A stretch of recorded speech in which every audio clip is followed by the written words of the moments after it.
நீலகிரி மாவட்டம் பந்தலூரை சுற்றியுள்ள கிராமங்கள் வனப்பகுதி மற்றும் தேயிலை தோட்டங்களை ஒட்டி அமைந்துள்ளது. இதனால் தினசரி யானைகள் கிராமங்கள் மற்றும் விவசாய தோட்டங்களுக்கு வந்து பயிர்களை சேதப்படுத்துவது வாடிக்கையாக நடைபெறுகிறது. இதனால் யானைகள் என்றாலே மனிதர்களுக்கு வெறுப்புணர்வை ஏற்படுத்தும் நிகழ்வாக இது அமைந்துள்ளது.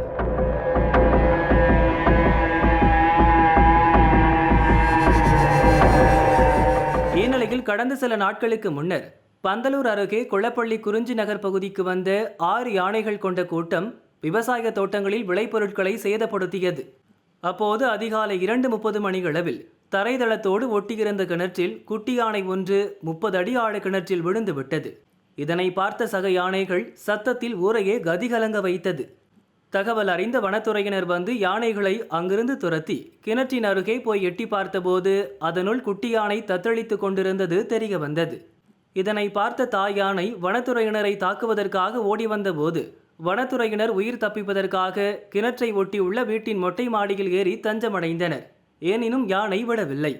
மொட்டை மாடியில் உள்ள அவர்களை தாக்க வேண்டும் என்ற எண்ணத்தில் வீட்டு ஜன்னல் மற்றும் கதவு சுவர்களை உடைத்து சேதப்படுத்தியது.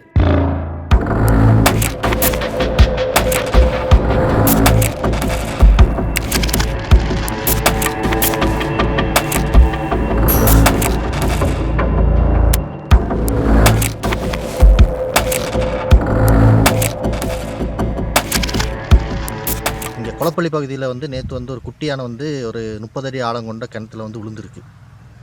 அந்த விழுந்த அந்த யானையை வந்து காப்பாற்றுக்கு அதோட தாய் யானை ரொம்ப வந்து அந்த தாயோட அந்த பாசத்தை வந்து நேற்று வந்து மக்களாகிய நாங்கள் வந்து அது பார்த்து வந்து வேர்ந்துட்டோம். அந்த யானை வந்து பார்த்திங்கன்னா அந்த 30 அடி பள்ளத்தில் இருக்க அந்த யானை அந்த குட்டியை காப்பாற்ற முடியலன்னு தெரிஞ்சு கூட அந்த யானை வந்து முட்டி போட்டு அந்த தும்பிக்கையில் வந்து யானையை அதோட குட்டியை வந்து காப்பாற்ற முயறுது.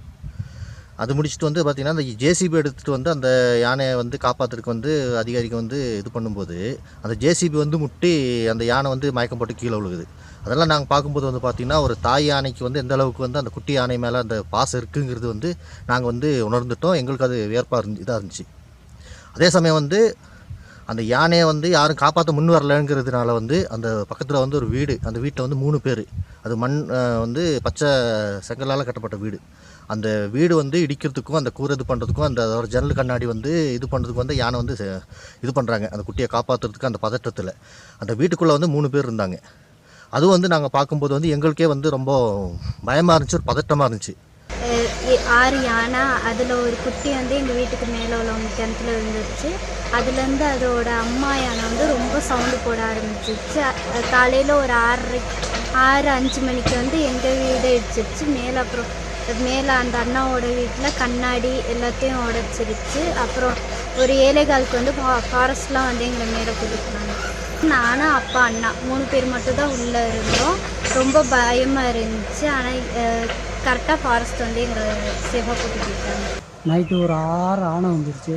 2 மணிக்கு வந்த ஆனை காலையில் வர வீட்டை சுற்றி 2 மணிலேருந்து வீட்டை சுற்றி வந்துச்சு. நாங்களும் முடிஞ்ச அளவு வீட்டுக்குள்ளே கட்டிலுக்கு அடியில் போய் படுத்துட்டோம். எதுவுமே எங்களால் பண்ண முடியல. காலையில் 7 மணிக்கு தான் அந்த வீட்டை விட்டு வெளியே வந்தோம். கொஞ்சம் வீடெல்லாம் உடச்சி தள்ளிடுச்சு, பாத்திரமெல்லாம் சேதாரம் பண்ணிடுச்சு, செங்கல்லாம் உடச்சி தள்ளிடுச்சு, கொஞ்சம் செவரெல்லாம் வெடிச்சிருச்சு. யானை வந்து கேணிக்கில் விழுந்துருச்சு. கேணிக்கில் விழுந்து அந்த யானைக்கு மீள முடியலை. இந்த வீட்டுக்காரங்கெல்லாம் மாடியில் இருந்துக்கிட்டு ரொம்ப தவையப்பட்டுக்கிட்டு இருந்தாங்க. இப்போ என்ன பண்ணுறது, எங்களாலேயும் வெளியே போக முடியல. கடைசி நேரத்தில் என்னென்னு பார்த்தாக்கா அப்புறம் ஃபாரஸ்ட்டில் வந்து அவங்களாலே ஒன்றும் பண்ண முடியாமல் இருந்துச்சு. அப்புறம் ரேஞ்சர், ஃபாரஸ்ட், டிஎஃப் எல்லாருமே வந்துட்டாங்க. இங்கே வந்தாக்க மத்தியானம் 12 மணி ஆச்சு. அந்த வீட்டுக்காரங்களுக்கு சாப்பாடு தண்ணி இல்லை. அவருக்கு நிறைய சரியான ஒரு பாதிப்பு. பின்னர் பொக்லைன் மூலம் யானைக்குட்டி விழுந்த கிணற்றில் பள்ளம் தோண்டி மீட்பதற்கான முயற்சி மேற்கொண்ட போது அங்கு ஆக்ரோஷமாக வந்த தாய் யானை பொக்லைனை இடித்து கீழே விழுந்து சில நொடிகள் மயக்கமடைந்து பின்னர் சுதாரித்து எழுந்து மெதுவாக திரும்பி பார்த்தபடி நடந்து சென்றது அனைவரையும் கண்கலங்க வைத்தது.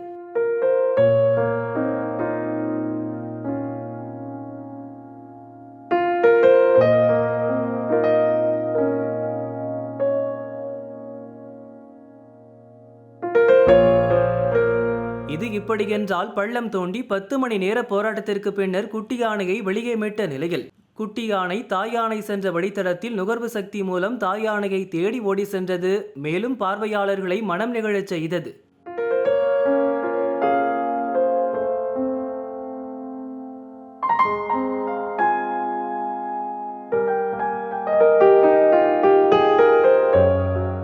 மீட்கப்பட்ட 10 நிமிடங்களில் சுமார் 3 கிலோமீட்டர் தூரத்தில் நின்ற தாய் யானை அருகில் குட்டி யானை சென்று தஞ்சமடைந்தது மற்றும் இதற்கான வழிகாட்டிகளாக வனத்துறையினர் சென்றதும் குறிப்பிடத்தக்கது. தாய் யானை சென்ற வழியே வனத்துறையினர் ஓடி செல்ல அவர்கள் பின்னால் குட்டி யானையும் ஓட இந்த காட்சிகள் அனைவரையும் கவரும் விதமாகவும் தாய்ப்பாசத்தை வெளிப்படுத்தும் விதமாகவும் அமைந்திருந்தது. அதே நேரம் கிணற்றின் அருகே இருந்த குடிசை வீட்டை காட்டு யானை தாக்க முற்பட்டு வீட்டை சுற்றி சுற்றி ஓடி வந்தது. அப்போது வீட்டிற்குள் 3 பேர் உயிரை கையில் பிடித்தபடி பதட்டமான சூழலில் கட்டிலுக்கு அடியில் சென்று பதுங்கியிருந்தனர். பின்னர் வனத்துறையினரால் மீட்கப்பட்ட சம்பவம் அரங்கேறியது. இதே சம்பவம் நிறைய டைம் நடந்துக்கிட்டு இருக்கு. நாங்களும் ரோடு சைடில் தான் இருக்கோம். இந்த இந்த நிலைமைக்கு வந்து ஏதாவது ஒரு உதவி பண்ணணும்னு கேட்டு அந்த வீட்டுக்காரரு ரொம்ப சங்கடப்பட்டிருக்கு. அவர் அதில் தான் வாழ்கிறாரு. கேணி அவர் விவசாயம் அவர் வாழ்வாதாரமே போச்சு. இப்போ பார்த்திங்கன்னா வந்து இந்த யானை வந்து உணவு தேடி தான் இந்த மக்கள் இருக்கக்கூடிய பகுதிக்கு வருது. இந்த மாதிரி சம்பவம் நடக்குது. இந்த யானைக்கு வந்து காட்டுக்குள்ளேயே வந்து அந்த உணவு இது பண்ண வேண்டிய அந்த விவசாய நிலத்துக்கு வராத அளவுக்கு வந்து வனத்துறை வந்து அதுக்கு வந்து முயற்சி எடுக்க வேண்டும். அரசு வந்து அதுக்கு வந்து முன் வந்து வனத்துறையினோட உயர் அதிகாரிகள் வந்து இந்த பகுதியை ஆய்வு செஞ்சு அந்த உணவு வந்து யானைக்கு வந்து கிடைக்கிறதுக்கான வழி வந்து இது பண்ணி அந்த வனப்பகுதி வந்து செழிப்பாக இருந்து அந்த யானைக்கு எந்த பகுதி வந்து இது பண்ணியிருக்காங்க அந்த பகுதி வந்து ஒரு அவங்களுக்கு உணவு வந்து இது பண்ணுறதுக்கான இது வந்து பண்ணிங்கனாலே இந்த பகுதியில் வந்து இந்த யானை மனித மோதல்களும் இந்த விவசாய நிலத்துக்கு வந்து யானை வந்து வரதும் இதாயிரும். யானைகள் மீது வெறுப்புணர்வை கொண்டிருந்த மக்கள் மத்தியில் இந்த பாச உணர்வு அடடா யானைகளுக்குள்ளும் மனிதநேயம் பாசம் உள்ளதே என்பதை வெளிக்காட்டுவதாக அமைந்தது என்று கூறினார்கள்.